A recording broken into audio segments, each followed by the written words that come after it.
So first எடுத்தோடனே I would like to address about urinary incontinence. So உங்களுக்கே தெரியும், நம்ம 2 பேரும் கொலாபரேட் பண்ணி நிறைய பேஷண்ட்ஸ் பார்த்துட்ருக்கோம். ஸோ அதை பற்றி நம்ம பேசலாமா?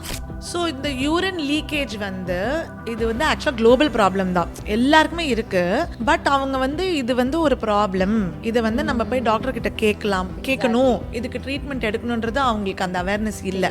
ஓகே, நம்மளுக்கு ஏஜ் ஆக ஆக இப்படி ஆகுது, சைல்ட் பர்த்துக்கு அப்புறம் இப்படி ஆகுதுன்னு விட்டுடுறாங்க. எப்போ it becomes versus when they cannot handle their daily lifestyle, daily pad போட்டு போகிறது ஆர் அடல்ட் டைப்பர் போட்டுட்டு போகிறது, இல்லை சடனாக ஒரு இடத்துல ஒரு if they're in a party or a get together and then sudden leakage இருக்கும்போது they get upset. That's when they come. But வராங்க, இப்போ they start coming.